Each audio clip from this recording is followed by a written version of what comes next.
Yeah, baby. I think they're seeing a lot before the actual show actually begins. I think we're live now.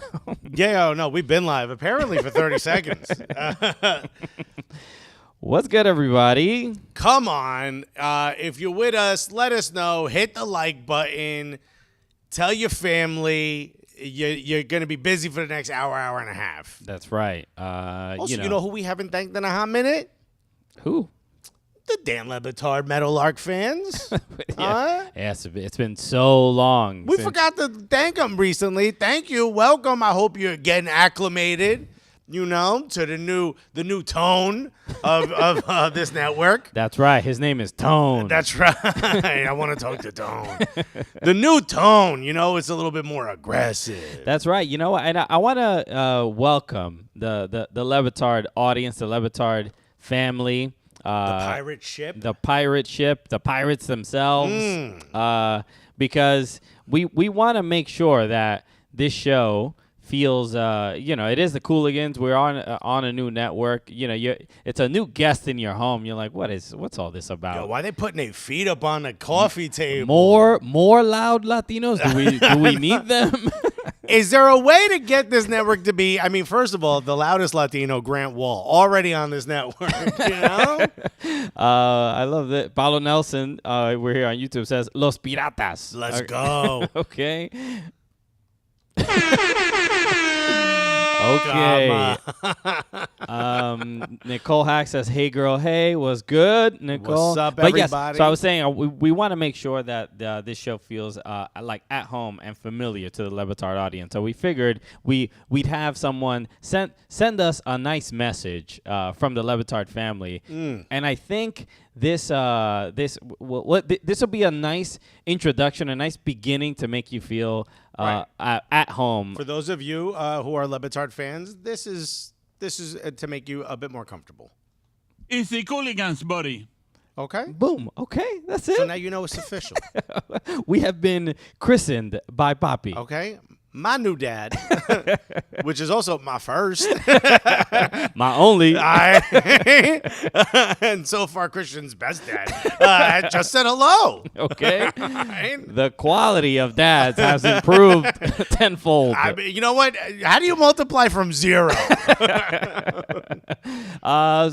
to Papi for sending us a nice little message. We have now we'll have a nice little introduction for the show. So, gracias, padre. What happened? We're a little, something's going on with the internet. Oh, I don't know. But you know what? I should get off the Wi-Fi. It could be that, but I think we're fine. The connection here. Oh, no, this is not good. Drop frame. Whoa. What is happening? Whoa. Your computer is broken, bro. Oh, the Ethernet is not good. Give me a second. Oh, man. Oh, you did the wrong one? No. I got it, both microphones, bro. You just screen cap this because I already know what this looks like.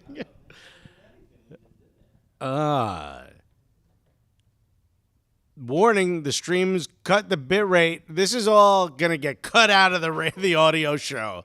So don't you worry. Todavía. Now we're good. There we go. Hey, we done fixed it. Are we back? Okay. Are we back? I see excellent connection. We should be back. Hey, we're back, baby. All right. Bro, we missed you so much, bro. Apologies. Blame it was the Ethernet port connected the Ethernet cable to the wrong Hooja Ethernet. what's it broke. It's all over. It happens. Okay. Hello, everybody. Working for now. What's good? We back. Come on. All right. So that was 3 minutes. Could have been worse. You good? All right. So, yeah, this is what happens, bro. We say we get a dad and the world falls apart, bro. They don't want us to win. Let's start over. Let's do like in Ace Ventura. And then now we're back. You really committed to it, dude. You really committed to it. Okay, that's why I'm here. Okay, bro. My commitment to my craft. All right. I'm just tweeting that we back. Let everyone know. People got nervous for a bit. Bro. Hit the Micah soundboard. Here we go. You don't know where I'm from, dog. What? Why not? I also love that you prepare people for it. By the way, it's coming. I'm saying because they said it. Somebody said it. That's Alexis why. must have set things up. No, it wasn't my fault. It happens. You know, the Ethernet panel here, there's 3 ports. And Only one of them works. Only one of them works. Why you got this for, bro? Bro, the patch panel's downstairs. I could hook up to make it so all the ports work. So let us know if you understood anything Christian just said, bro. That's always been one of my pet peeves when I've set up network wiring in places. There's no point in having ports that don't work. It really brings you nothing to your business, to your home. Why have a port that just does not work? You know those things you get at like hotels? You press the button and like it's a soap container, like the body wash container, the shampoo. Yes. All right, so I have a 3, right? Mine is 3. At home, right? At right, home. yeah. Mine has body wash, right? And I use the good one. I use Dove. You know what I mean? Because wifey was complaining about the cheap ones I was buying. Dove is not high quality stuff, but No, like it's like, well, I had the CeraVe, but it's too thick, bro. It won't come out. You have to shake it. It's too moisturizing too. I don't feel like it's getting my junk clean, you know? So I got Dove, the high-end hydration Dove one. Then I got my shampoo, and then I don't use conditioner, and neither does wifey, so the third one just sits there. you don't use conditioner. Bro, I don't even know how to use conditioner. Bro, What do people use conditioner for? to condition your hair? Condition? What do you mean condition? What condition is it putting it in, bro? My hair is lovely on its own. You feel me? You know how much better it can be with Nah. conditioner? What does conditioner do? It softens your hair, I don't need moisturizes it. your hair. I definitely don't need that. I'm a greasy motherfucker. You should see me in 8 hours. This is gonna be dreaded up. Conditioning is actually more important than shampooing. You don't need to No. shampoo. You don't need to shampoo every day. Yes, Shampooing every you day do. actually damages your hair. Damages what? What you talking about? Fabulous hair, bro. Wow, okay. Damages your hair. Don't be coming in here sucio, bro. It does. You're supposed to Grasoso. shampoo every like 2-3 days, not every day. As my mother would say, grosero. Coming in here. You're supposed to condition every day. Nah, yo, you're supposed to shampoo your hair every day. My hair gets shampooed every 24 hours. My man Dandruff McGee over here. Never. drying his That's hair why out. I got no dandruff, bro. Look at this. No flakes on the blue right here. For those of you who are listening, I'm wearing the Bomb Pop jersey, and there's not a flake on me, man. Okay. Shampoo equals detergent. Conditioner equals fabric softener. Why I gotta put that in my hair though? For my hair, lovely. Thank you, Leslie, for the contribution. He needs to get this man some sense. I don't understand. First of all, when I was a kid, I thought you left it in. You're not supposed to leave in the conditioner. I'm like, pero que es esto? This is a greasy shampoo. That's all this is. Anyway, This is French fried shampoo. Elijah Stuff said bundition. Thank you. Get this bunditioner out of my hair, bro. And Ice Cobra said, Leslie just blew my mind. Apparently, some people did not know this. Yes, you're I've- supposed to condition your hair. No, you're not. I've used conditioner once in my life, dog. Seriously, if there's anything I could tell our audience, do not listen to Alexis when it comes to this right now. Bro, no offense, but whose hair's lovelier? My shit, look at this. That's not the point, bro. Luscious. Ah, bro. We both got good hair, though. You just got curls. There's no such thing as bad hair. Hair is hair. People have different like, texture people, hair. no, I'm not talking about texture. I'm talking about like, we ain't got like one side that sticks up. You know what I mean? we ain't got like a weird hairline with just like one angle. We got pretty good hair, both you and I. We won the hair lottery. It's all good. Tell me about it. And one of us shampoos it every day and don't use no conditioner, bro.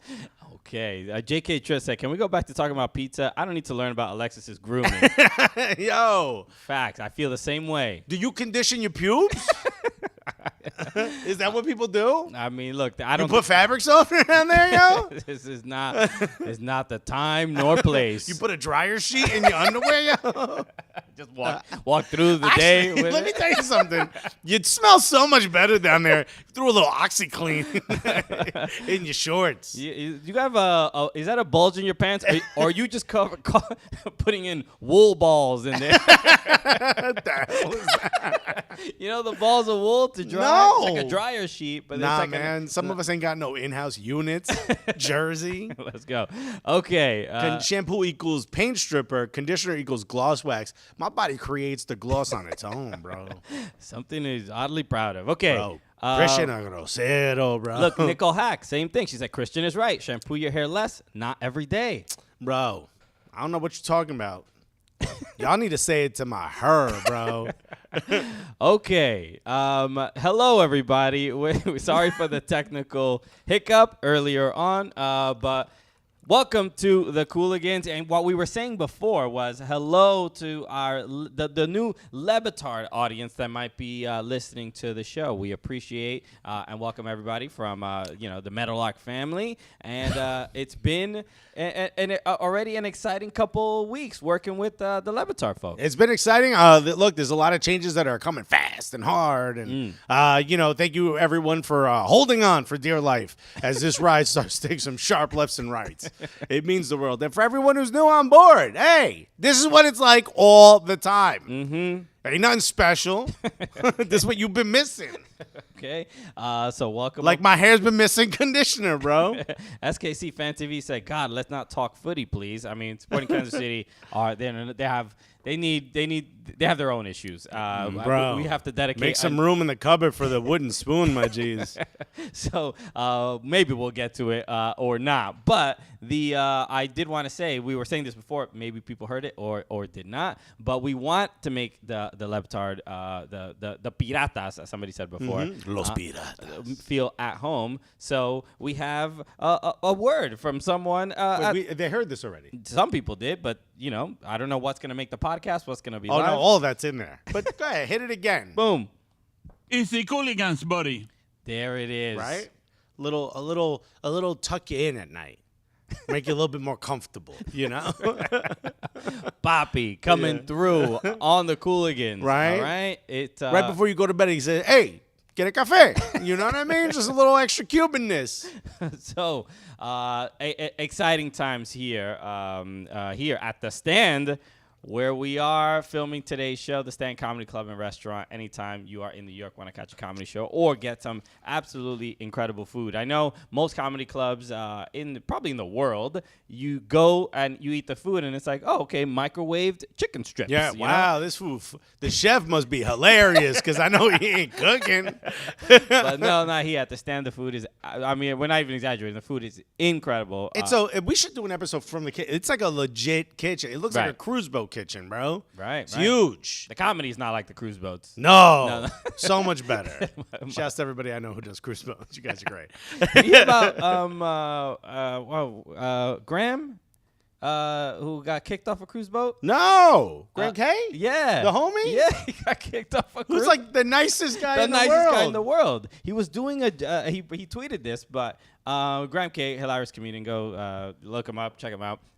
It's not good because cruise boats pay very well. Yeah, he got kicked off. He got fired, and he had to stay on the cruise boat for like another 2 days. Yeah. Something like that. But he got fired because he told a joke about his grandfather or grandmother who was protecting Jews during World War II or something like that. But I think because of the subject matter that he was talking about World War II and Nazis and stuff, somebody complained and he got fired. Even though he was on the right, his grandmother's on the right side of history. It's like insane. This is the level of sensitivity when it comes to comedy. Buddy, he needs to tweet a little bit more about this. Get him on some big podcasts, bro. It's kind of crazy, right? Like, damn, the context. It's a controversy. The context wasn't even important. Somebody was offended that he was even talking about that.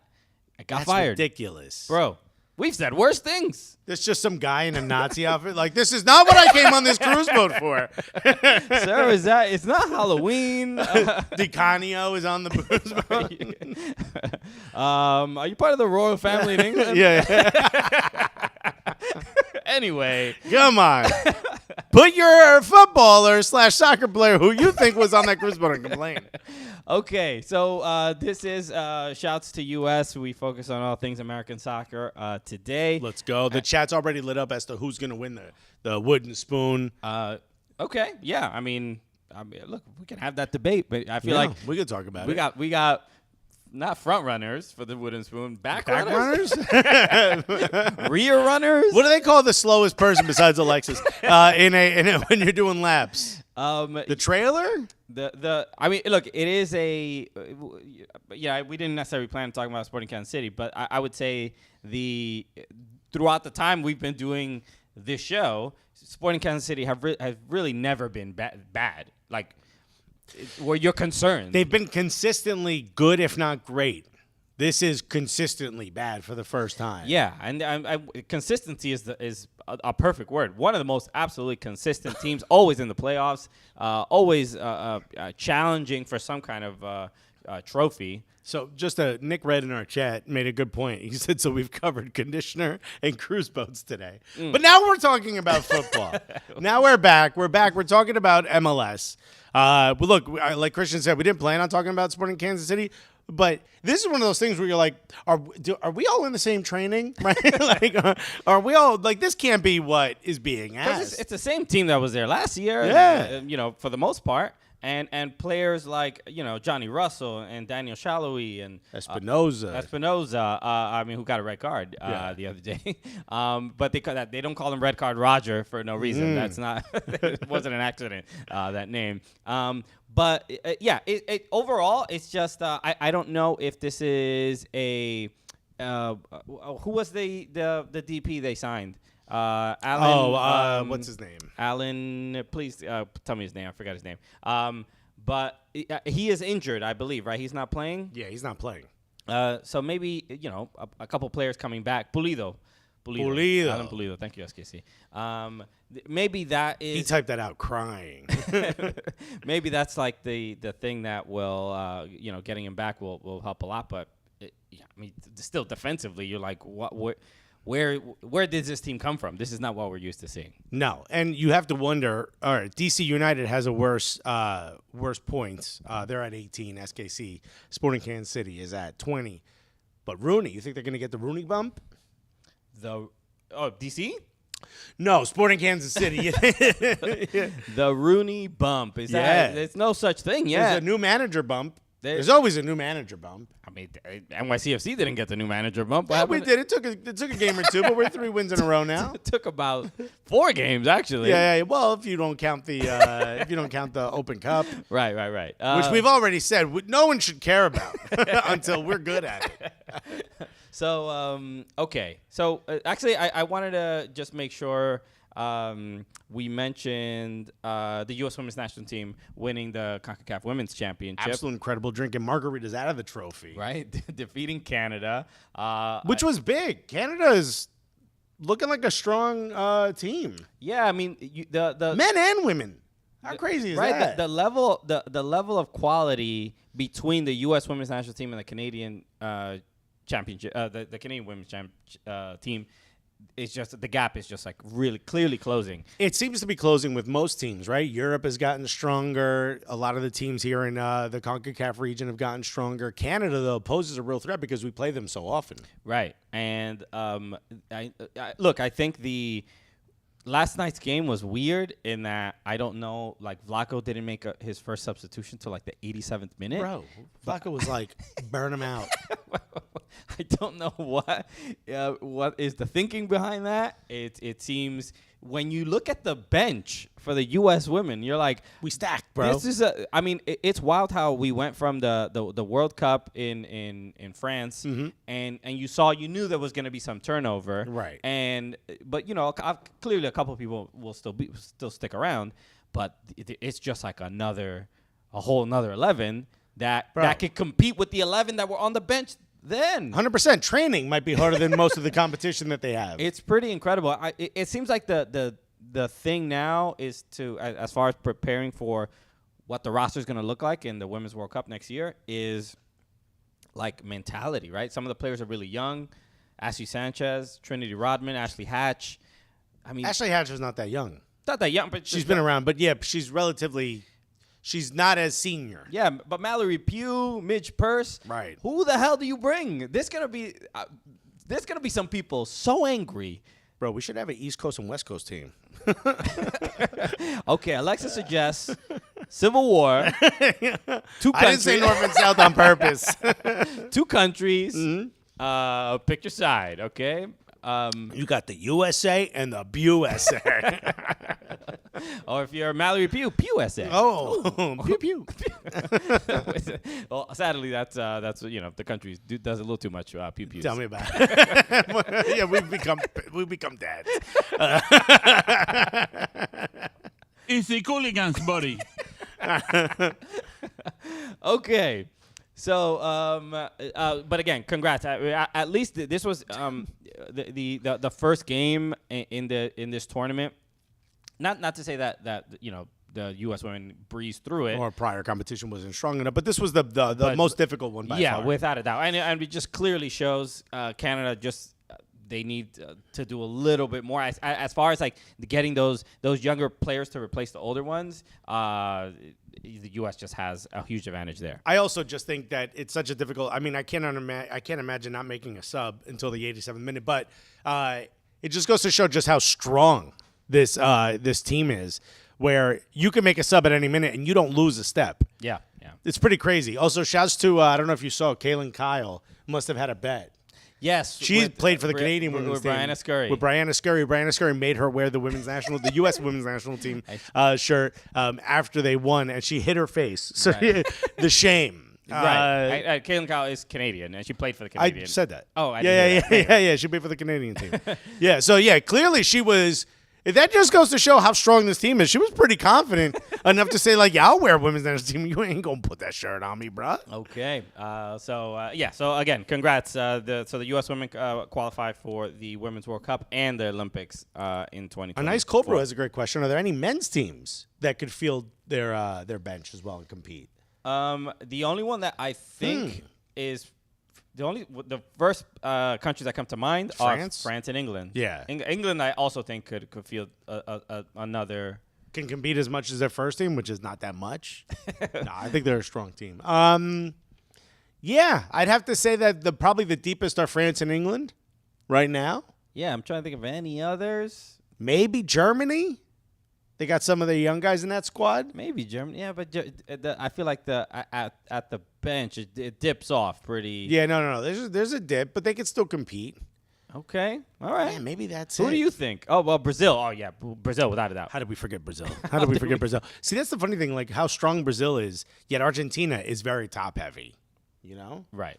Argentina, you get to the bench and you're like, what? Who is this? Who is this guy? River Plate's practice squad on here? Okay. All right. So where to begin? Let's start today. Well, we already started the show, but let's start with. I want to talk about some the Heineken 30 minutes rivalry week concluded, and we obviously saw a bunch of the games. Don't mention them sponsors. They didn't pay us no money, bro. Okay, Heineken rivalry week. There you go. You're gonna have to guess who we're talking about. Yeah.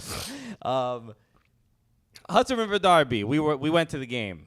It was first of all, I'm a little bit of a Guerrero rant for a second. Go for it. An absolute failure by the Harrison Police Department, the New York Red Bulls traffic, whatever control, whatever the parking, whoever runs any of this. It was absolute mayhem. What are you? You've never had people want to go to a game before? It was insane. We were in, 30 minutes of traffic, and then the cops just cut off the bridge, which is the only way to get in. It was bad. It was so dumb. I don't know who planned this. I don't know if this was done on purpose to try to keep NYCFC fans out of there. I don't know what's going on. But there were Rebel fans, families, who were parking in the Ironbound section in Newark and walking because there was just no way. The bridge has one lane in going off the street and one lane in coming off of an exit. It just doesn't make any sense. It was absolute fail. We couldn't get in the game until the 35th minute? Yeah, it was bad. And a lot of people said the same thing, that when we got into the stadium, there were still I would argue thousands of people still coming into the stadium. Luckily, we had press passes, so we could get right in through the press pass. But in order to get into the media area, you would see like the gates. The gates were full of people waiting to get in the 30th minute. Yeah. This was insane. Yeah, It's as if it wasn't a big match. And I remember this used to happen back in the day when they didn't have enough like path trains that were scheduled for it. People were complaining that the path didn't get in. People said you got to take the path. I completely understand. And normally we would either take the train or be super early, but we drove up from Baltimore. We literally got there maybe 40 minutes before the match, 30 minutes before the match, and we couldn't get in for another hour. Yeah. We were within viewing distance of Red Bull Arena. We could clearly see it right in front of us. We could hear what's going on, and we couldn't get in. We couldn't get over.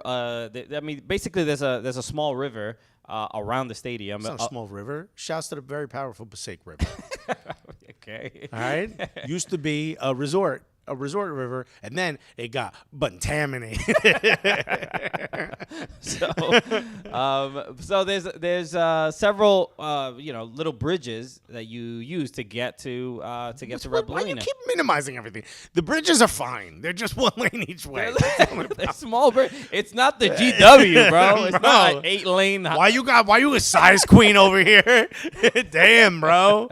Only suspension bridges only for Christian. Eberhard Creative says, say Christian was driving without saying that Christian was driving. I was not driving. No. Alexis. I was driving. And you know me, I was busting maneuvers, bro. You're right.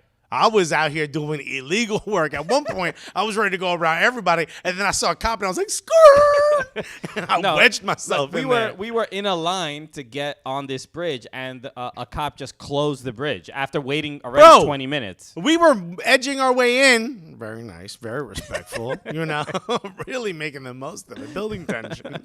And then, when we're like maybe 4 cars away from getting up on that exit ramp, the cop cuts us off. Yeah, dude. And he tells everyone to go around, which meant you had to go all the way around Route 21 and come around. And then I busted even more maneuvers. I should have gotten like 7, 8, 9 tickets. I mean, he got the scooter ticket, so it all. Bro. The universe My bounced scooter it got out. towed. I talked about this already. Right. And then Christian was like, yeah, why don't we park here and walk? You'll walk half an hour. I'm not going to get there in the 75th minute. Sweaty. Alexis is anti-walking. I'm not anti-walking. I'm anti-walking from here where we were. Okay, so we got there late. It was frustrating. A lot of people did. I don't know why, but you know what? The game, I believe the game was. First of all, it was packed. It was. You had to wait till the second half, but it finally. It's just the frustrating part is that there has to be a better way. We need an infomercial on how to get into this arena. And it's not people's fault. Look, there was a lot of people just casually showing up later. But they were being met with the same amount of traffic that people who showed up half an hour early were, whether you're walking or showing up at all. And I didn't see a lot of people coming out of the path. So that tells me they probably didn't have enough path trains at the same time. But it was absolutely incredible. I mean, we had friends that were in the stadium that never go to soccer games. It was incredible. Right. I had the staff from Ruby Rosa was there, which was absolutely incredible. Shouts to Julio and Maria and the team. I saw a lot of friends posting pictures from being there, which was really cool. It was cool to see. DJ Whatever, who we did the ICC tournament with in Charlotte, was there. The homie Mel D. Cole was there. It was so dope. It was great to see everyone. Obviously, we saw Tommy Bogert. You know what I mean? Scoops. Yo. He works at an ice cream shop. So we watched the first half from our phone, from the car with me yelling. So it was frustrating. But watching that first half, you really kind of got the sense that Red Bulls were probably going to score. They were definitely the stronger team in that first half. Their intensity is another thing to watch. And I only see the Red Bulls live whenever they're playing NYCFC. So I don't know if they turn it up specifically for NYCFC, but you can see that they're built specifically to give teams like NYCFC problems that want to hold possession. If you park the bus or if you give them the ball, they don't know what to do with it. But if you want to keep possession, if you want to play out of the back slowly, they're built to give you problems. And they caused a few issues. Yes, they did. But they couldn't capitalize on them, which also shouts to the NYCFC defense that sort of bent but not broke. And then in the second half, they took that kid out, Fernandez. Omir Fernandez, and they put in, what's his name? Powell, what's his name? Ooh, I don't know. I forget his name. They put this kid in, and that's when everything changed, bro. Not Klamala. No. Before that. Who are you talking? I forget Barlow. Tom Barlow. Bro, that's his actual name. We didn't add a B. They put in Tom Barlow. Blarlow. And I'm not blaming Barlow. Great movie. You got to see it. I'm not blaming Barlow. Whatever the tactical change was when they put Barlow in, absolutely played into NYCFC's hand. But a goal still got scored off of a counter, which is not what you would really expect from NYCFC. But it just goes to show how dangerous Taty Castellanos can be if you just give him just a little bit of space. Yeah. Who was it? Sean Nealis that was marking him. But that pass from Santiago Rodriguez was, I mean, world class. Santi, who made his fair share of mistakes. You know, had some frustrating moments where he was open and hesitated or didn't take the shot as quickly as he should have or put the shot wide. And then all of a sudden, just one of the most beautiful crosses. I mean, it was not a cross. It was a diagonal. A diagonal, but just so carefully. Just like went right around the defender. But just got right under the ball. It looked like an underhanded shot in tennis. You know what I mean? Just like a little lob. No, I don't know what you mean. That's okay. You've never seen tennis? No. Underhand? I've seen tennis, played it for a year or two, and I hated it. But that's kind of what... You want me to run suicides back and forth while I'm holding this racket? No, thank you. But no, incredible. I think, look, the NYCFC players... were pretty ecstatic over that win. And it was a big one. It was the first win at Rebel Arena as the away team against New York Rebels in 5 years. Right. So 2017 was the last time. I remember that was the game. Jack Harrison, he scored in that game. Ben Sweat also scored in that game. Yeah, and then if I'm not mistaken, that's when they took the photo in the locker room, right? Possibly. I don't remember. It kind of looked like because that was, wasn't that Patrick Vieira? That 2017, yeah, that would have been Vieira. Yeah, they took the picture in the locker room where they were like, looked like they'd won a trophy. Okay, kind of bit him in the ass a little bit. So, but no, the goal from oh crap, sorry guys, I don't know why that happened. Oh, because I restarted the thing. I set it up before. Anyway, okay, this was what I was gonna show you. Yeah, let's just set it up here. One of the things that people are talking about in the chat is Taty Castellanos leaving. If this is his final act as an NYCFC player, then thank you. You know? Well, it wasn't true. We didn't know before the game if it was going to be his last. At the end of the game, you could see. Yeah, or I would say right after the goal. If you saw where we were sitting, we couldn't really see because the seats were kind of blocking our view. But he celebrated the goal. He also walked through the Rebel subs. He bumped into somebody. I forgot who it was. Oh, I didn't see that. He bumped into somebody? Yeah, not that hard, but like he didn't have to walk through there. Yeah. You know when you know someone's coming a little bit close to you and you stiffen your shoulder up like that? So he walked through the subs, was celebrating. He let out. That man's been in a train station at rush hour. You know what I mean? He's let out a roar, and then he kind of puts his head to his hands, and it looks like he's like kind of getting emotional. And once I saw that, I'm like, all right, this is probably his last game. And at the end of the match, Tommy Scoops turns over and he says, "President of the team is or the director of football, David Lee. Yeah, David Lee is giving him a big long hug." And I was like, "Damn, bro." I mean, look, he goes. Don't leave, no, baby, no. Goes out on a high, but one of the things I was thinking after seeing that goal, not only that, but remember he tried a bicycle kick. I mean, the dude. He wanted to go out with some highlights, man. This guy, and not just in his hair.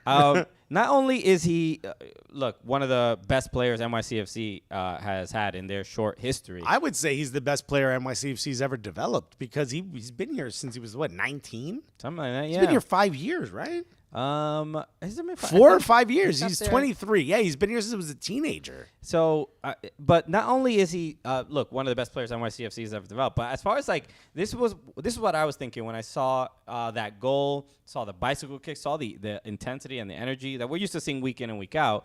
But is he one of the most clutch athletes New York City has ever had?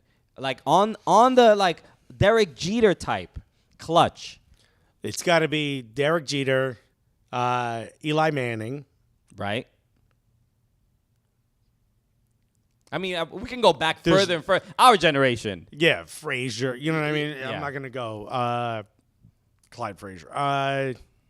Willis Reed. We didn't see any of that. Right, but it's he's up there, man. Is he the best? 'Cause even like I would say, Is he the best soccer player to play in New York? no, Thierry Henry. I mean, Pelé and all the other. As far as their production No, Thierry. in New York, what did Thierry Henry do? He won 2, and remember, it's my favorite player of all time. He won 2 Supporter Shields. I don't think he was here for the third one. No, He won 2. Did he win 2? I thought he I won 1. know he definitely won 1. Yeah, somebody RBNY, please let In us know. his time, someone said Babe Ruth. Bruh, how old do we not look? that Eberhard Creative said, shouts to Eberhard Creative. He said the most clutch player to ever play in New York is Trey Young. Yo, he ain't welcome in the Bronx, bruh. Oh, Bradley Wright Phillips. Yeah, Bradley Wright Phillips probably. Has he had the best I'm soccer career in New York City alone? Nick Red is saying comparing him to Derek Jeter is a bit much. I mean, it's just as far as scoring. Look, Derek Jeter did it more often across many more years. So yes, maybe it is a bit much, but definitely Taty being this consistent and scoring like the goal throughout the playoffs last year was. He was, I mean, if he didn't get that red card or that second yellow in against New England, I think we would even have a stronger sort of view and history of his time here in New York City. But as far as scoring like just incredibly important goals, that goal that he scored was not it was a great ball. He hit No, that was if I would have did that, it would have flown straight up in the air. And also, you would have needed an EMT to come pick me up off the pitch. The video of it because you can see him looking at the ball like a wide receiver, about to catch a 50-yard 100%. pass, and he's literally licking his lips. Yeah, as the ball is you know when coming. the outfielder's running and they catch the ball with Yeah. their back to like home plate? It was like that. Yeah, dude. And he hit, and he gets he kicks the ball with the outside of his right foot. The goalkeeper had no idea where the ball would end up, but it was pretty impressive. This is a hell of an argument, and I want to know what you guys think. Let us know. Tell us what you think because BWP I think he equaled the scoring record, right? I believe he equaled 27 at the time was the scoring record. Okay. I don't think he beat it, but also he was trash in the playoffs. Couldn't score in the playoffs. Taty Castellanos, pretty great in the playoffs. Right. I mean, look, I'm And he won MLS Cup. not here to trash BWP. No. because I'm he- giving respect to BWP. You have to ask what is the equivalent? Is it just how great he was in regular season? You got to give that to BWP. Without a doubt. Is it including the fact that he won MLS Cup? You got to give that point to Taty Castellanos. So who would it be? Regardless of who you what your affiliation is, club wise, as players, who's better? Clutch. Because I would argue. I said, is he the best during his time? Did he have the best soccer career in New York?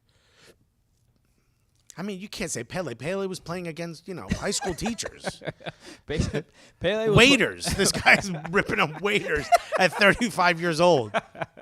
So yeah, it was something I was Nice Cobra said clutch and better are way different things. I agree. That's true. That's why I'm trying to adjust because clutch is tough. But does how clutch he is can make him have the best soccer career in New York? I would say no because the body of work and if you compare MLS careers, let's say between BWP and Taty, if this was Europe, I'd agree with you. But playoffs and an MLS Cup run is important. So we disagree. That's all. By the way, shouts to Don Fredo who said, yo, Babe Ruth could never score that goal. Yo, that's facts. Thank you. Okay. Someone's spitting facts in the chat. We appreciate the wholehearted agreement with us. Here's Nick Red. Nick Red, a massive Red Bull fan. He said, even as a Red Bulls fan, Taty came through in the clutch and BWP didn't. Yeah. That's important. That's how Taty said. The most clutch element is that extra small pitch. Hey, listen, advantages are advantages. It can't. Is it an advantage? Look, this was a thing. I forgot to talk about it last week, but the game against the Revs, Matt Polster, he had quote tweeted.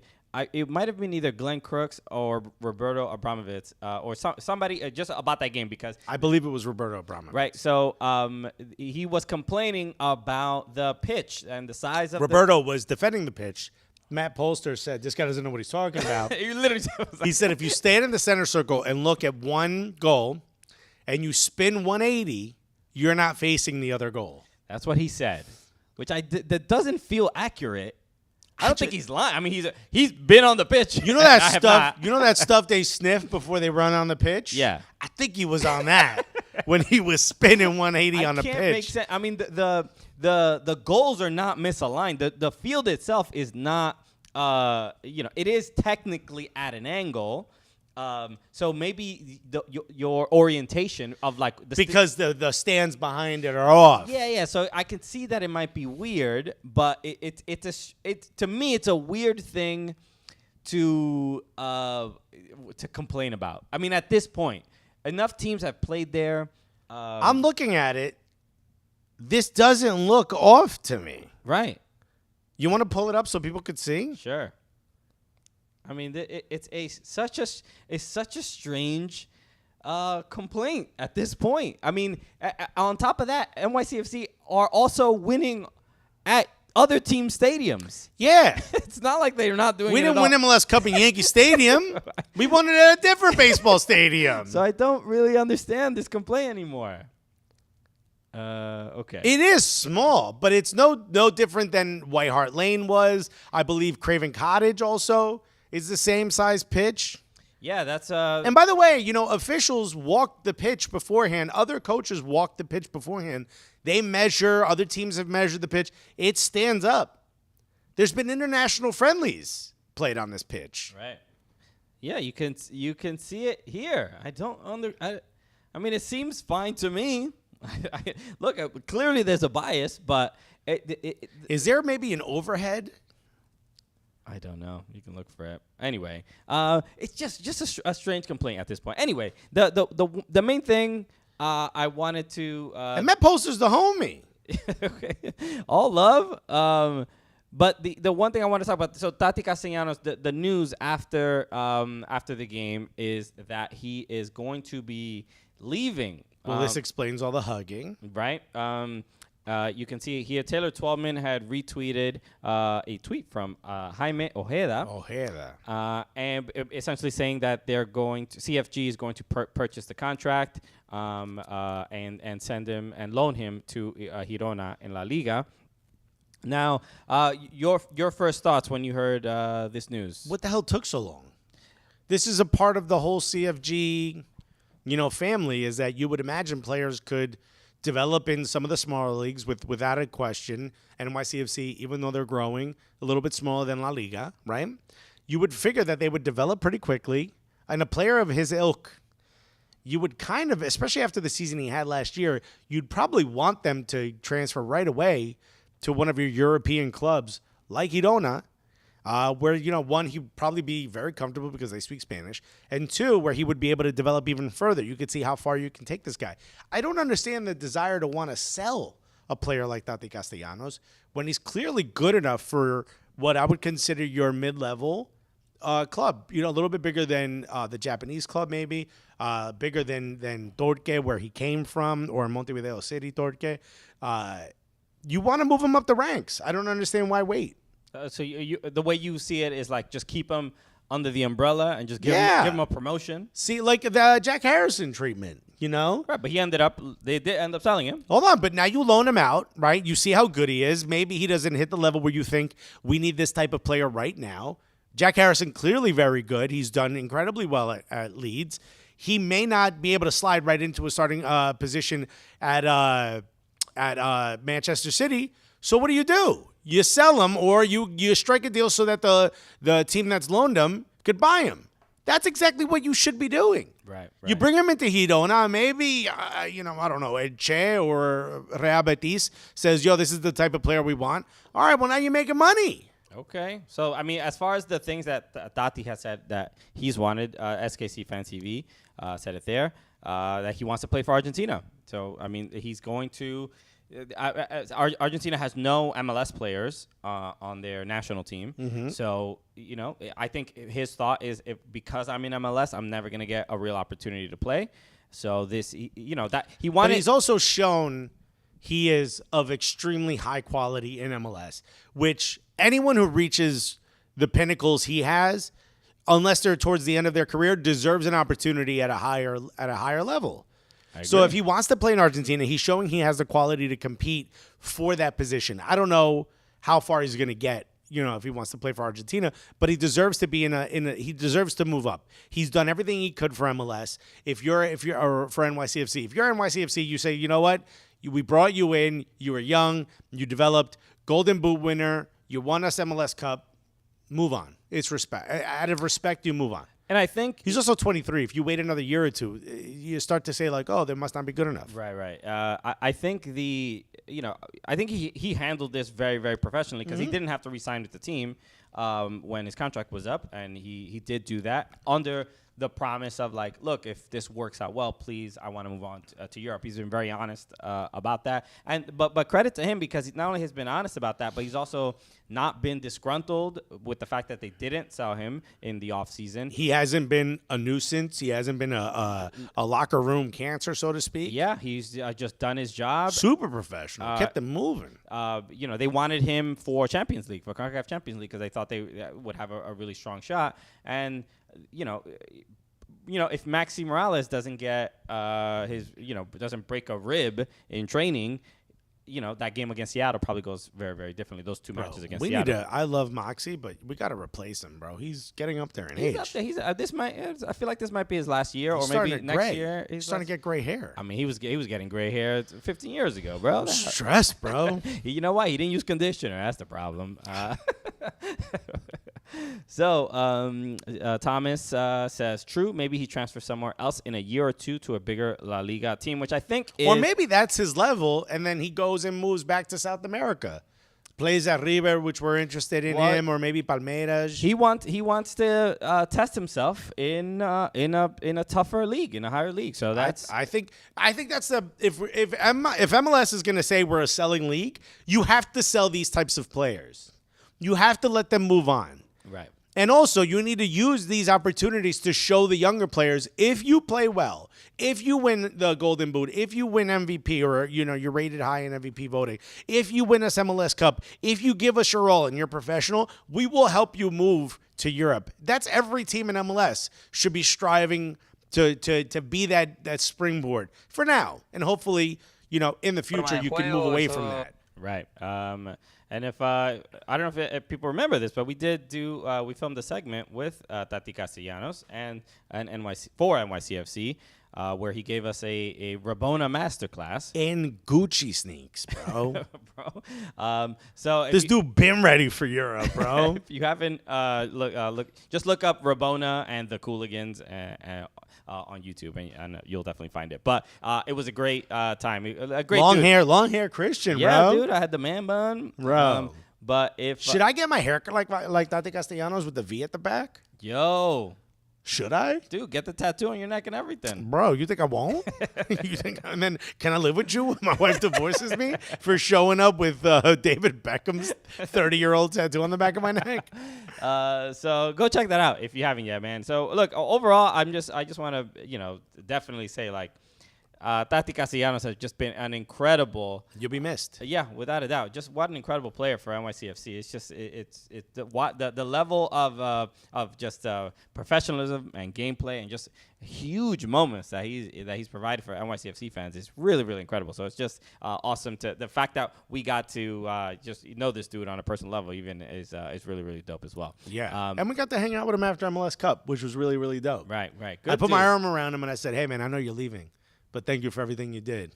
And he goes, "You're welcome." So he was like ready to go. He was ready to go after MLS Cup. So it's great to see. Do you think NYCFC have a replacement? Do you think Bear I be. think so, man. I think look, a lot is going to be asked of him, and he's not. It doesn't. There's no equivalent. Yeah, he on doesn't the play team. like that. He's not doing bicycle kicks. No, but he did have that back heel, nutmeg of Louis Robles. Who had it was a bummer, I guess, for a Red Bull fan, where they honored. Shouts to Louis, who's been always cool with us. Awesome, dude. But yeah, man, it was nice to see that you they- had to celebrate your the Hall of Legends. Hall of Legends or something like that. Yeah, Legends yeah. Row. Legends Row. Legends Row At Red Bull Arena, and they did a whole ceremony, and they put up a stage after the game, which obviously the Red Bulls did not win. So just like I was saying, Alexis and I were debating this. They should do this before the game. They should do it before the match. You can't do it at halftime because it'll mess up the pitch. Right. And we said that's probably why you don't do it before the game.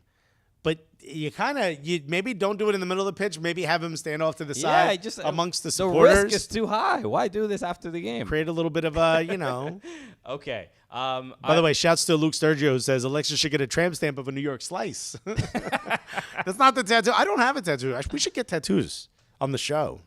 We should get tattoos on the show. Look, Yeah, Alexis will come up with ideas where he just has to sit down and do nothing. He won't ever. What do you mean do nothing? I gotta go the whole time. Okay. Who knows? I feel like your wife will not be a fan anyway. Very upset. Pizza slice teardrop. That is fire. Shouts to Thomas 19064. All right. Yeah. Let's go. Right in tattoo on your face. She'll be a huge fan. A couple other things I want to talk about. Toronto FC. We gotta talk about Bernardeschi. Yeah. I don't know why you said it. I don't know either. So yes, Federico Bernardeschi joined Toronto FC. We by now we should have already seen Insigne play, but he has I think a calf injury that he's recovering from. So we probably will end up seeing both of them play at the same time. This is the one thing I want to talk about in regards to Toronto. Will Insigne and Bernardeschi are huge players without a doubt. They also Toronto Especially since Bernardeschi is 28 years old. It's massive. Yeah, they also got Mark Anthony Kaye. Right. So Toronto have been bad. Let's not. I mean, it's not good what's going on in Toronto. And Bob Bradley was supposed. They're not SKC bad, but they're bad. Bob Bradley was brought in to right this ship. But with these 3 new signings, how long before? How long of a leash does Bob Bradley have? Because I don't think I think this resets the clock. You think so? Yeah. I don't think he can lose. If he loses another, let's say, 4 games with these players, I think they're done. I think they're looking for somebody else. I think you have to see how they play. If they play well, but it's too much of a hole to dig out of. I mean, can you imagine them not making the playoffs with these players? I know, right? I mean, but they're coming in the middle of the season. They'll really have to fix a lot. They have 19 games played? No, 19 points. 19 points. Yeesh. Maybe actually they are worse than SKC. I take that back, SKC Fan TV. And games played 21. Ugh. It's a bit concerning because they 0.9 points per game. That is not good. That's worse than a draw. So yeah, I don't know how long. Sporting Kansas City beats them by 0.01 points per game. I wonder how long Bob Bradley has if the team keeps losing games. You can't fire him halfway through. You got to give him till the end of the season. Really? Because he didn't get all of his players in yet. Okay.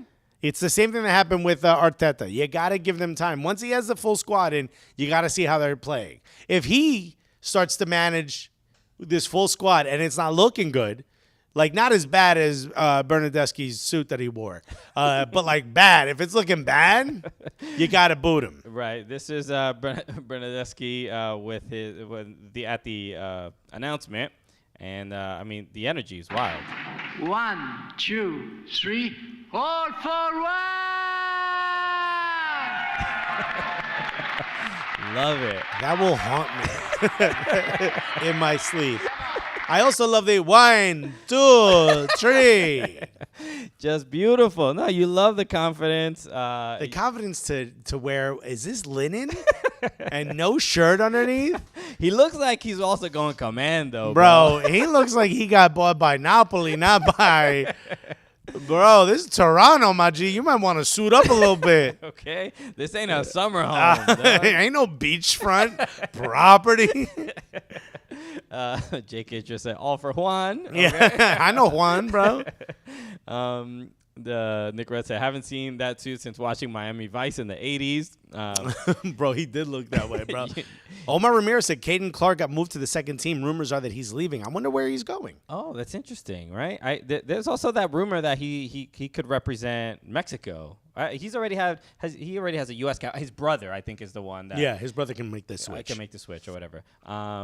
These two said, my G out here trying to be the 13th disciple. I heard Italians think it's too hot here in the summer, though. I mean, of course they do. They also probably, make fun of the food. I was just in Italy during summer. It is insanely hot there. What? There's no. I think it's more humid here. It is. Yeah, I guess so. The humidity, that's about it. But it was 91, 92 degrees Fahrenheit out in Italy, bro. It's no joke. By the way, shouts to all of our London family who are not in the chat because you're probably nowhere near a computer. You're probably going seaside and maybe trying to get splashed on, maybe dipping in the River Thames. It's 102 degrees in London. Look at that. A city without air conditioning. Bro, I mean, that's on them. Damn, son. Y'all need to step your game up. Your tutors don't come with no Harry Potter ain't got a spell for a gust of wind. Thomas said Chiellini don't like it in regards to the Heat. He did make a comment about because his first game he started against Nashville and one of his lungs were feeling it. He was like, Nashville's too hot. What did I tell you? Everybody, we did the same thing. We said, like, yo, the weather is going to be a big concern for an older player like Chiellini. He's a center back. We're not used to seeing traveling weather center backs come through out here.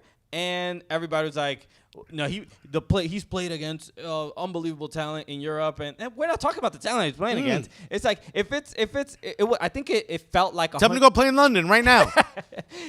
Apparently, it was like 95, but felt like 102 with the humidity or something like that in Nashville. Bro, it looked like a wet T-shirt contest at the beginning of the game, bro. Okay, I'm just glad LAFC doesn't wear white shirts, bro. Bro, we be seeing too much Bernardeschi up in here, bro. Damn, bro, Chiellini, put him on the glass, dog. Kirby D said, you're a weak. Y'all can't handle it. Y'all ain't built for this. So, but yeah, that was something he was concerned about. And that's a common thing. He played, I think, 60-something minutes. Mm-hmm. And also Gareth Bale went into this game. Had a little bit of a back heel, and that's all he did. It was nice to see everyone trying to give him the ball, though. Yeah. At the end of the match, they were like, come on, do something. Get the fans going crazy. Okay. Yeah, right? This is going to go on social media. Do something. So he looked all right. And then, Chicho Arango scored the first goal in this game, and the rumor, because they still have a designated player spot, the rumor is that they're gonna sell Arango to replace him or just bring in somebody else. But with the way this dude is scoring, and LAFC, I believe, are leading in supporter shield, or is it still Austin? I believe it's still LAFC. It is unbelievable to get rid of this dude. I mean, like, it doesn't matter what player you might bring in, or I mean, look, unless it's an absolute superstar, guaranteed superstar, it's going to get you goals. But Chicho Arango has been incredibly impressive. It would be, to me, such a mistake to get rid of him. Absolutely. Yeah. Also, shouts to who's the dude on Columbus Crew from Wolves? Cucho Hernandez. Is killing it, bro. What a purchase. That might be the transfer of the season. He just came through, and he was just like, all right. Nothing but highlights, this dude, yo. Dude, he scored that banger against DC United. He scored against Cincinnati. It's clearly working out. We gotta reach out to the homie Derek Etienne and be like, yo, what's man. You trying to get some assists with with this Just dude? feed it to him, bro. The kid eats. Impressive stuff. So there was another thing. What was it? Austin played against Houston or Dallas. I don't remember who they played, but they had the Copa Tejas. No, I didn't see this. So they apparently there was some controversy to some degree, but they won the Texas Derby, and they got the trophy, but No, but aren't they doing the Houston versus Dallas versus Austin? Yeah. Whoever has the most points, like the Cascadia Cup. So they won it. So Austin won it, Uh-huh. and they celebrated with the trophy like in the parking lot or something like that, or like somewhere, not like basically outside and not inside the stadium. And I think fans celebrated with them. Some people were like, you shouldn't do this outside. You should celebrate, like, because it's literally just like people filming with their phones and not like a proper thing like on the pitch with the trophy and so on and so forth. And now we're nitpicking. But congrats. It's just really Austin FC. Kirby said that was Dallas. That was in Dallas. It was in Dallas. Yeah, gotcha. But the fact that Austin is, they're second in Supporter Shield standing. Bro, they look good. It's really Triusi, man. It's really incredible. I mean, from seeing them last year, and how many goals did they give up last year? Like 70 something? Well, you saw them live. I saw them live. And there were no goals in that game. Yeah. Which sucks because they have that like really cool thing that every team photographer hates, where they shut off all the lights and they turn on the green lights. Right. And after a goal, but you didn't even get to see it. I did not get to see it. I mean, I think at the end of the game they may have done it or something like that. Just like, here's what it looks like. But remember at the end of that match, they had the Luis Robles testimony. After every loss, this kid's gonna get up on stage. Just here to cheer everybody up, you know. So no, but Austin has just the turnaround, which it makes it seem like smart MLS players though. They got Fagundes. Where's his? I mean, where was this? He couldn't kid? get minutes at the towards New the England end. Revolution. Towards the end. But well, Bruce, I don't think rated him. And Wolf Friedel, was like, I got you. Friedel didn't rate him. He was at there all. for a cup of tea. Who cares? But Friedel didn't rate me either. He told me to run, But sprints. Fagundes bro. has been spectacular. Incredible. Ring, all these guys are just. You know what I also think it settled Fagundes a bit? He kind of had that Taty Castellanos thing of like he was getting looked at by a lot of European clubs early on. Didn't make the. Remember he went and played for Uruguay as like a teenager. He's been with the team. He was with New England Revolution. He was like 17. Right. And then remember like European clubs were talking about possibly buying him, and it never happened. There was like he seemed unsettled in New England. Now that he got moved to Austin, he's like, all right, this is my level. Fine, watch what I do. Yeah. You know? So he's. How old is Fagundes? He's still pretty 25? young. 27. This is it. Young man. This is his peak. Great to see him succeed, man. There was another thing I was gonna bring up real quick. Who else? Minnesota. Did you see this play? No. This was from Reynoso. Let me shut this off. You hit the karate kick on him. Amarilla. This pass is incredible. I don't think I've ever seen anyone. Usually it's like It's a Zlatan. Yeah. But to lead directly to a goal? Are they seeing this? They're seeing For those this. of you not watching, he kind of did almost like a back kick, right? Yeah. Like he kicked it behind him. Yeah, but with the bottom of his foot. Yeah, like if Jackie Chan did this in a movie, it would have been the guy holding a gun behind him who got kicked. Does this make sense? No. Almost like you roundhoused it. No, so impressive stuff. I mean, this was against DC or Vancouver. I can't remember who they scored on.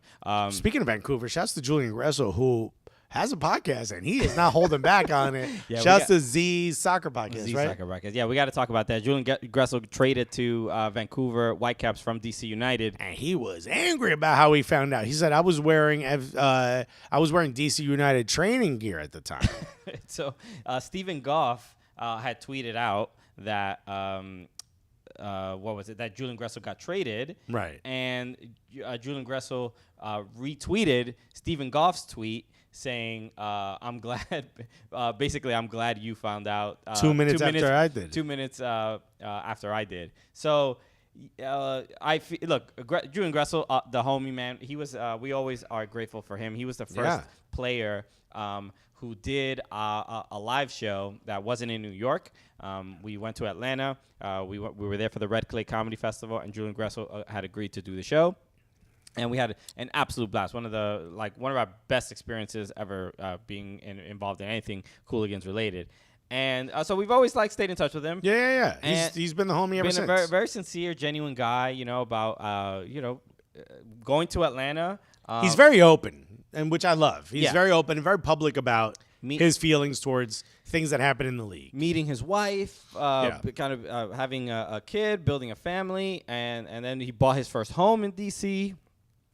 And he just got traded. And he had no idea what was going to happen. And he did an article. He was interviewed in The Athletic, and he was really, he went off and kind of just said like, yo. Only hit the click-clack before He got basically on. said like, yo, DC, they don't know what they're doing. They need to find some identity, some direction. And I just don't understand how whatever the identity and direction that they're going to go in doesn't involve Julian Gressel. He's just he's a good player. He's a good dude. Well, supposedly he was being played as a wingback, which is not Rooney's system. Yeah. But part of me believes that possibly they didn't get along, Rooney and this guy, because Rooney's not even in the plane yet. He got headed to DC, and he's already getting traded. And it's right before he plays Bayern Munich, which he's a German guy. You would figure that's what hurts too, man. DC United have a friendly against Bayern Munich, and they trade him right before, trade him after. Yeah, let the kid play against Bayern. Dude, that would have been Goff, schedule the tweak. Goff. He's literally still on all the promotional flyers Yeah. for this game. And he's not even in it. It's just so disappointing, and it kind of shows. Imagine Christian trades me right before we interview the Cuban national team. Or the guy who invented pizza. Oh, man. Alexis. How could I interview myself? But overall, you feel bad. And look, he has to do. He obviously. I'm sure he's happy to go to Vancouver, and Vancouver's a great city, by the way. So it's not like. No, it's a great city to be in, but the kid probably doesn't want to play there. He bought a home. I mean, look, Vancouver is currently a better project than DC United. Like that, it is how it is right now. To the point you made, look, two things. As a professional athlete, you never really settled. You know what I mean? You never really make a home. Sure. Because you never know what's going to happen. It's not your choice whether you go anywhere. Nick Red said, like Alexis trading Christian right before interviewing a diet doctor. That's, I think, your wife. I mean, a dietitian? Diet doctor. A nutritionist? Sounds like you didn't finish Diet Dr. Pepper. Bro. Ew. Very right-wing drink now. But you can never really make a home. So you kind of understand. I know I'm sure he knows this comes with the territory. This isn't a new thing being traded, especially after buying a home and whatnot. But it does suck to be to find out rather abruptly. And then as soon as you turn your phone on, it's already being tweeted out. Yeah. There is something uncomfortable about that. It's not necessarily bad. It's not a bad look. I don't think there's anything nefarious. It's probably very common, but I'm sure it sucks. Yeah, you feel bad. I mean, on Futbol Americas, Sebi Salazar, who is obviously a DC United fan, and he always has a lot to say about the team, and he kind of Audi Field is finally getting.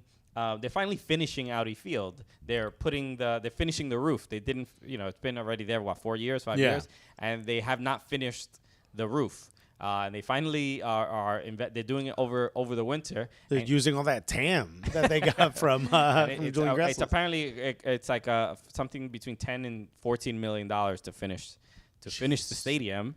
And he threw some shots at the ownership and basically said like that this shows where DC United's priorities are, where they built he said they built a sports book before they finished the roof, which it also points out. Remember, they had the issue with the roof. Remember, a piece of it fell and injured a reporter. Who's still, I believe, dealing with some, long-term kind of. I believe there was a lawsuit. But I'm just saying, it's just there is something to be said. Maybe Julian Gressel maybe got out of a situation that could be getting worse. I hope Wayne Rooney can turn things around. We've been out of field. Obviously, they've been super welcoming. We did a show there. We also found out from a friend of mine whose friend supposedly worked on the architecture team that the way the stadium was designed, it was built incorrectly, which is why the sun Remember, like the sun blinds the During TV cameras. certain times of the day, yeah. That's why the team can't play at certain times. It wasn't built in the. It was designed differently than the way it was. I guess the foundation was poured. I mean, it just seems like very rudimentary. There's a lot going. Look, lot going on in DC. turn the stadium like Yankee Stadium Yeah, pitch, yeah. okay? Ding, ding, ding, ding, ding, ding, ding. That way Matt Polster can be upset about it. Bro, if you look this way, I can't even see because of the sun. And Ice Cold Brew said, an unserious franchise. Jeziel Jim said, but will they invest in parking? Oh, that's right. They don't want parking. Isn't parking at like Audi Field is something like $60 or something? They don't want parking. They want people to take public transportation. Wow. I think that was part of the agreement with the city when they got the space and Buzzer Point. Also, someone tweeted this. We experienced this in Germany. I think it was Nigerian Scams that tweeted this. I'm not sure. But every sports ticket should come with a free public transportation pass. The ticket itself should count as like a free bus or train pass to get to the stadium. Right. It wasn't Scam that tweeted it, but I know who you're talking. I know what you're saying. When we were in Germany, your game ticket is your train ticket to get to the stadium. 50 plus 1, bro. Bro, genius. I don't understand how cities don't do this, especially cities where no one really uses public transportation. They have some say. Bro, now you got a way for people to use it. Did you see the Nashville SC supporters group? They put out a tweet basically calling out the front office. Apparently, the Nashville SC front office won't agree to a meeting with the supporters group, like seasonal meetings to just talk about things in regards to like fan engagement and stuff like that. So so some people are kind of criticizing them because I'm paraphrasing. I don't have it in front of me, so apology if I get anything wrong here.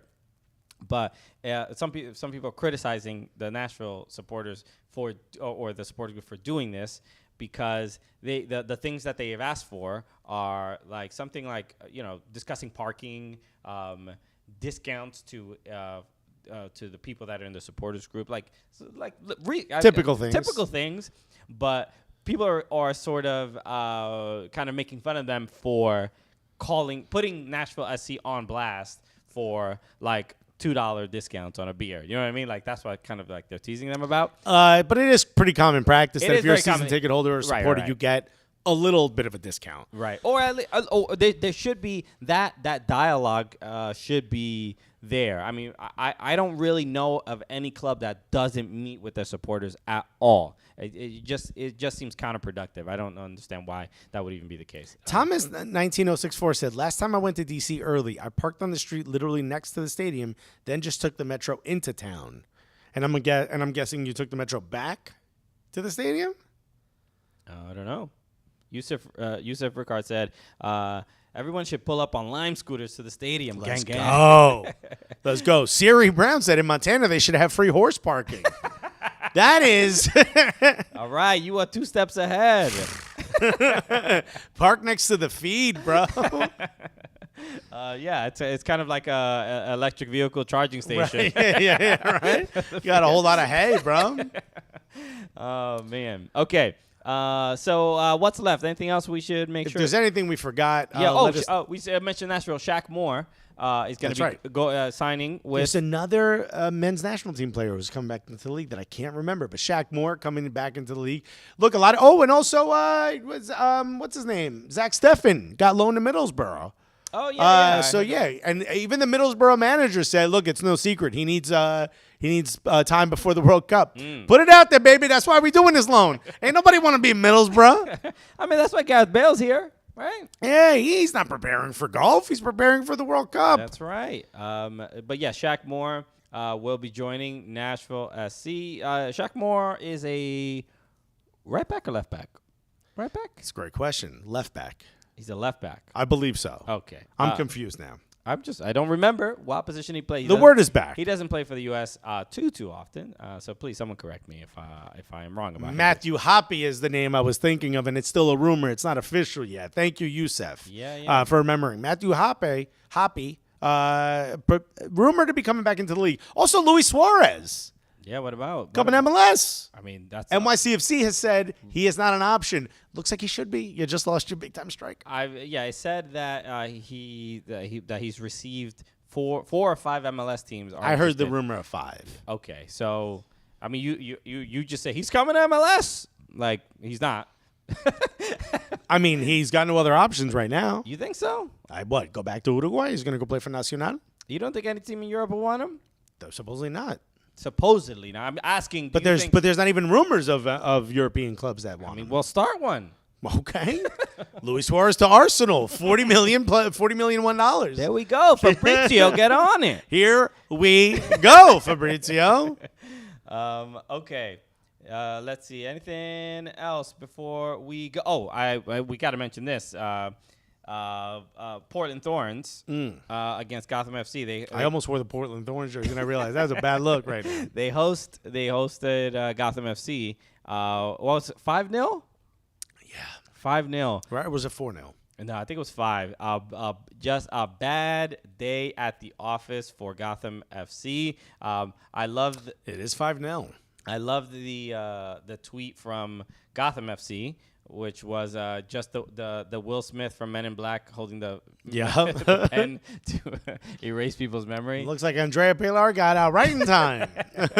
But no, man, it's been a look. It's Gotham in particular are one of the teams that really struggle when their international players leave. Yeah, of course. Look, no Christy Mewis. Got a little bug going on. Yeah. No Christy Mewis. No Midge Purse, especially. No Efi. Like Right, it's tough. Yeah. It's just there's not a deep bench, and stuff like that's gonna happen sometimes. Portland Thorns are also a good team this season, so losing 5-0 to anybody sucks. But They seem to be a good team every season. yeah. I don't know why. Maybe it's the support. Anything else we should cover before we go? St. Tali said, Casey Current looking up. Does having soccer-specific facilities truly help any team? Yeah, I mean, they're undefeated in the last 5. They're looking good. Look, the easy answer is yes, but I think the support is when you see what is going on in San Diego, when you see what's happening with Angel City, you're like selling out another. This bug loves you, bro. It's like landing on you. It's all over you, what can I say? Get off, bro. Bro, yeah, why you so thirsty, Fly? This is what happens when you use conditioner, bro. Fly, dude. But seeing the level of support for these teams, I think without a doubt, and we've heard players say this all the time, I think it affects the play on the field 100% as well. 100%. And yeah, player, the rain and Thorns and and when you see just like packed stadiums for these games, it adds I think it raises the level of quality in the games as well. So credit to them. The Hannah Banana says Suarez to LA Galaxy to make the next Tráfico match interesting. Could be fun. Also, what? Nico Lodero. That's his homie. Plays in Seattle. Luis Suarez to Seattle? Luis Suarez listed in a Schmetzer? Nah, bro. Will Bruin is there. You can't take his spot. Bill Bruin. Just a nickname for Will, actually. Yeah, I'm just like, okay, that actually works. That actually worked. Okay, anything else before we wrap that's up? it, bro. Another. We're going to end by hitting the insert ad button. So for those of you listening, you have no idea what I'm talking about. For those of you watching, that's how we're going to say goodbye. Jizzle Jim, I'm not reading that. Shouts to everybody who is listening. Shouts to all the Dan Lebitard fans. Thank you so much. Your homie wants to say hi. It's the Cooligans, buddy. That's who you're listening to. That's okay. Right. So we appreciate you, and as always, so right now we're working on the interview with Tom Davies. We interviewed Tom Davies of Everton Football Club, and we're editing that now. That will be available real soon. If you want to get that first, join Patreon, patreon.com/soccercooligans. Let's go. Get in there and get in the Gully Squad Slack channel, one of the dopest Slack channels. Oh, wow. Okay, For any of you 45-year-olds who remember what DJ sounded our like. Slack channel is friggity fresh. Oh, shit.